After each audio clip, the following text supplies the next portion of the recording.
અમારી માએ કેમ ના બતાવ્યું? કંઈક મજબૂરી હશે. તમે કહો છો ને અમારી મજબૂરી છે, તો માનીએ કંઈક મજબૂરી હશે ને. મારી વસ્તી તો માન ના માન, હું કહું અને મારા દીવા કર એટલે કહેતી કોઈ માતાજી એવું કે ભાઈ મારો દીવો કરજે, મને શ્રીફળ આલજે. કોઈની માતાએ કોઈ કીધું? આપણે કરીએ છીએ કે આપણી માં છે, આપણે એની ભક્તિ કરવી પડે. આપણા પૂર્વજો લાઈન બેસાડેલા માતાજી છે, આપણું સારું કરે, આપણે રક્ષણ કરે છે, તો આપણે એને પૂજવી પડે. એવું તો જ્ઞાન હોય ને. એટલે માં કહેતી નથી, પણ મારા જેવી મેલડી હોય ને એના મુખેથી બોલાવડાવે છે મેલડી શું. પછી તમને વિશ્વાસ ના પડે, મેં ગોતીને માતાજી આલીને તમને એના પર વિશ્વાસ ના પડે તો તમારો દોષ, તમારું કર્મ ધર્મ. મેં તો મારો ધર્મ બજાવ્યો ને.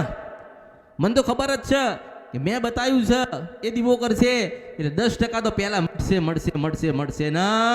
મળશે.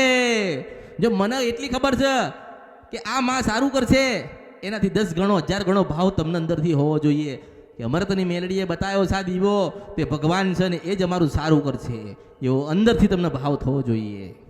એ ભાવ થતો નથી, એ વિશ્વાસ પેદા થતો નથી, એટલે તમારી માં કશું તમારું સારું કરતી નથી.